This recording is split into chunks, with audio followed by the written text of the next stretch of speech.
Salut, c'est Clément de Mouvement Conscient et cette vidéo elle est assez particulière parce que j'ai envie de vous partager 3 conseils importants pour vos progressions dans vos entraînements, dans vos différents sports. Mais à vrai dire, ce sont des concepts que vous connaissez déjà mais que vous n'appliquez pas.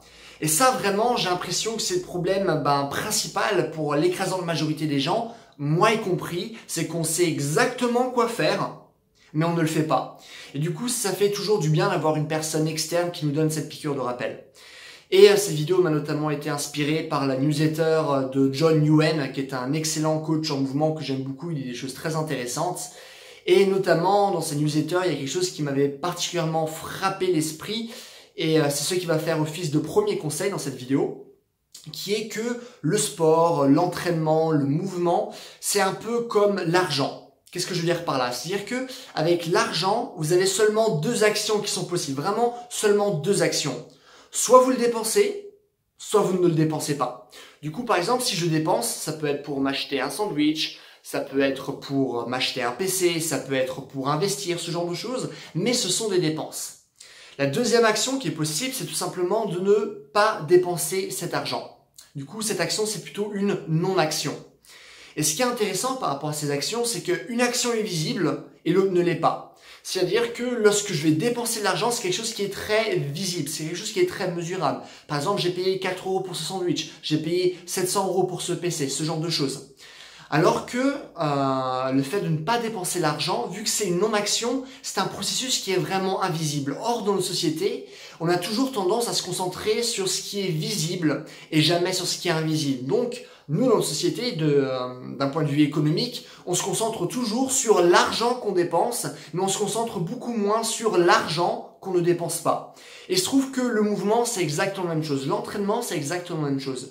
Tout le monde se concentre sur ce qui est visible, les tractions que vous faites, votre entraînement de pont, votre entraînement d'endurance, de muscle-up, de grand écart ou ce genre de choses. Mais personne s'intéresse à la non-action. Personne essaye d'optimiser ce qu'on ne voit pas. Et du coup, c'est quoi qu'on ne voit pas? C'est quoi finalement la non-action? Si l'action c'est de faire du sport, la non-action c'est la récupération. Et personne n'y fait gaffe.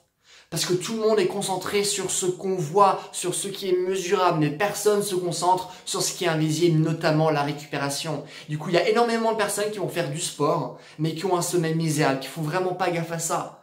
Ou qui ont une nutrition qui est excessivement mauvaise. Ça, c'est comme dingue, parce que moi, je vois la différence énorme qu'il y a entre dans mes performances et dans mon bien-être entre lorsque je mange bien et lorsque je mange mal. Vraiment, c'est le jour et la nuit. Je me sens beaucoup plus fatigué, je me sens beaucoup plus dépressif lorsque je mange mal. Et du coup, ça peut être aussi des mécanismes de récupération qui vont être cette fois-ci plus actifs, comme les étirements, la thérapie par le froid, le flossing, ce genre de choses. Mais du coup, à chaque fois, on se concentre sur ce qui est visible, mais on n'essaye jamais d'optimiser ce qui est invisible. Et du coup, ça, c'est vraiment le premier conseil à prendre en compte. Faites réellement gaffe à votre récupération parce que c'est excessivement important. C'est pas grâce à votre séance que vous allez devenir plus fort, c'est lorsque vous allez récupérer de cette séance et que vous allez surcompenser que par la suite vous allez devenir plus fort. Si vous n'avez pas ce processus invisible, si vous n'avez pas cette récupération, vous n'allez pas devenir plus fort ou plus rapide ou plus souple ou plus endurant ou plus coordonné. Ça marche? Donc ça c'est le premier conseil, du coup qui vient directement de Nguyen John. Les 2 autres conseils viennent plus de moi. Alors du coup, le deuxième conseil que j'ai envie de vous donner, c'est d'arrêter les compensations. Parce qu'à chaque fois qu'on fait des exercices, on compense parce qu'on fait jamais vraiment gaffe à la manière dont on fait les exos. Par exemple, il suffit d'aller dans une salle de musculation et de voir comment la plupart des gens font des curls. Et par exemple, avec les curls, il y a 2 manières principales que les gens utilisent pour compenser. Premièrement, c'est de faire des mouvements de va-et-vient avec le dos pour justement compenser le manque de force au niveau des biceps et rendre le mouvement qui est plus facile. Faire des mouvements de va-et-vient, ça peut être intéressant. Il y a des bodybuilders à haut niveau qui le font parce que ça leur permet de tricher sur les répétitions et de rajouter des poids. Du coup, en tant que petit cycle d'entraînement, ça peut être intéressant. Il y a des bodybuilders professionnels qui le font. Mais lorsque vous êtes dans une salle de muscu traditionnelle, vous n'êtes pas un professionnel ou quoi que ce soit, aucune raison de tricher sur les mouvements et de compenser. Surtout que la plupart des gens le font vraiment sans se rendre compte. Ils le font pas pour un but précis, c'est juste qu'ils font pas gaffe à la manière dont ils font le mouvement. Deuxième manière de tricher pour les curls, c'est de mettre en jeu l'épaule. Du coup, ils vont mettre en jeu de la flexion d'épaule. Du coup, la flexion d'épaule, c'est ce que mon épaule va aller vers l'avant. Et du coup, ils vont faire un curl. Et du coup, c'est plus comme ça, c'est plus simple pour vous. Et du coup, au lieu de simplement faire un curl comme ça, en montant par exemple l'haltère, eh ben, je vais faire la flexion d'épaule parce que ce sera plus facile après pour ramener ma main vers le haut et du coup finir le curl. Et du coup, la plupart des gens, vous allez dans une salle de gym, vous allez dans une salle d'escalade ou peu importe, la plupart des gens, lorsqu'ils font des mouvements, ils compensent. Pourquoi? Parce qu'ils sont simplement concentrés sur le fait de finir les répétitions au lieu d'être concentrés sur leur corps lorsqu'ils font tel ou tel type de mouvement. Et ça fait vraiment toute la différence. Parce qu'imaginons du coup vous faites des curls parce que vous faites un travail de traction à un bras et pour éviter les tendinites, vous faites du travail par exemple de curl qui est une raison très valable.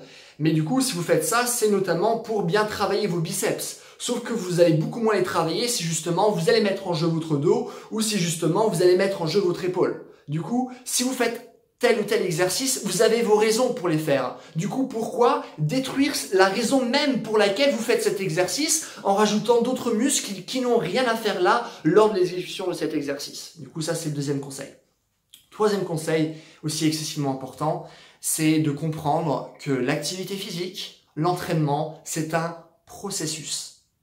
Vraiment, c'est excessivement important. Je sais que dit comme ça, merde, ça peut avoir l'air bateau, mais si vous y réfléchissez, eh ben vous allez vous rendre compte que c'est vraiment pas bateau et c'est excessivement important. Parce que toujours on essaie d'avoir plus de savoir. Par exemple, j'ai posté un exercice, je sais pas, par exemple pour travailler telle ou telle partie du corps, et j'aurais un commentaire par exemple, ah, t'aurais pas d'autres exercices par exemple pour travailler cette partie du corps. Moi je me dis, mais t'as même pas déjà essayé cet exercice et pas simplement l'essayer une fois. Vu que c'est un processus, de l'essayer pendant au moins 3 mois par exemple, et ça se trouve en l'essayant pendant 3 mois, tu n'aurais même pas besoin d'autres exercices et ta question n'aurait même pas lieu d'être, par exemple. Et ça c'est quelque chose aussi que j'ai vu lorsque j'étais à l'événement d'Ido Portal, où à chaque fois la prof nous montrait des mouvements. Là on travaille par exemple sur les chevilles et quelqu'un qui lève la main, est-ce que vous n'avez pas d'autres mouvements pour travailler la dorsiflexion de la cheville? Et Odilia, du coup la prof qui répond que ben pourquoi as-tu déjà testé ces exercices pendant suffisamment de temps? Teste déjà ça et tu verras après sur long terme si tu as réellement besoin des exercices de dorsiflexion. C'est que maintenant dans notre société, avec toutes les vidéos qu'on peut avoir, tous les livres ou ce genre de choses, et toutes les personnes qui s'autoproclament coach sans réelle qualification, tout le monde dit tout et n'importe quoi et au bout d'un moment, à chaque fois on veut toujours avoir plus d'informations parce qu'on a toujours accès à toujours plus d'informations. Du coup on a toujours accès à plus d'informations, mais on a accès à de moins en moins de sagesse.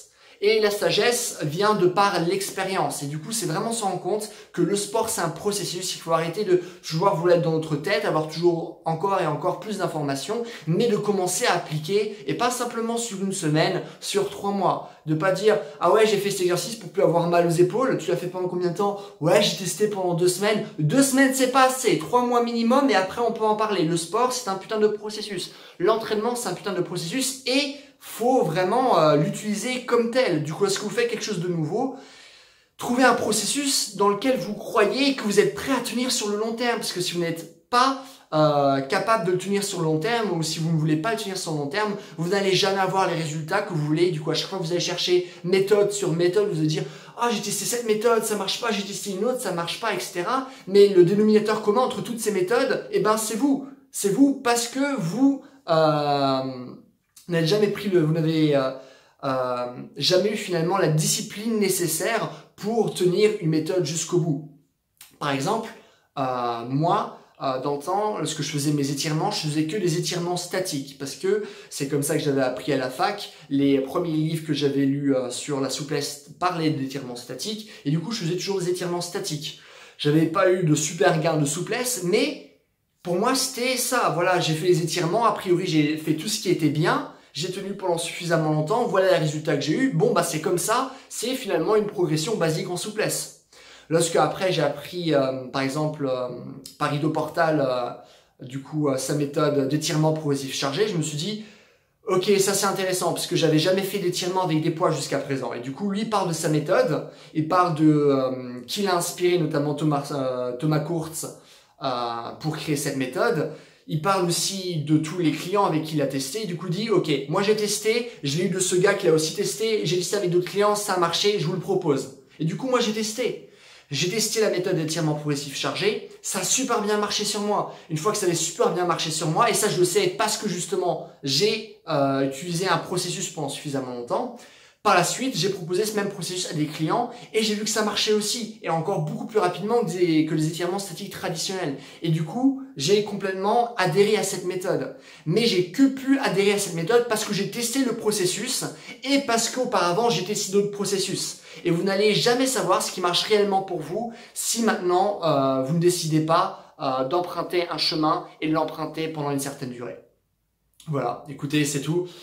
J'ai pas d'autre chose à dire pour ces bases-là, mais c'est vraiment des choses très très importantes, des choses très basiques, mais que pourtant la plupart des gens ne font pas. Et moi aussi, à certaines séances, je fais pas gaffe à la manière dont je fais mes mouvements. Et par exemple, je fais des choses, je me dis ah ouais, mais j'aimerais avoir d'autres exercices, etc.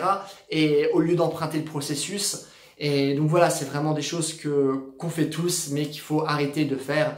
Et j'espère que maintenant vous en avoir parlé dans cette vidéo, ça va vous aider à mieux pratiquer lors de vos prochains entraînements. Voilà. Si vous avez des questions, ce que vous ne comprenez pas, n'hésitez pas à me mettre dans les commentaires. Je réponds à tout le monde comme d'habitude. Si vous avez aimé la vidéo, n'hésitez pas à me mettre un j'aime vu que ça améliorera la manière dont ma vidéo sera répertoriée. N'hésitez pas aussi à vous abonner si vous voulez voir d'autres vidéos de ce genre. Et bien sûr, si vous voulez un programme en ligne qui vous explique vraiment comment développer toutes vos qualités physiques, mais aussi la mobilité et la posture, avec un programme d'entraînement sur 4 mois qui va réellement développer votre corps dans plein d'aspects différents pour que justement vous ayez un corps qui est mobile et qui est capable vraiment de bouger partout dans l'espace, n'hésitez pas à aller sur mon site, c'est le premier lien que vous allez trouver dans la description. Et voilà, en attendant, passez une bonne journée, bye!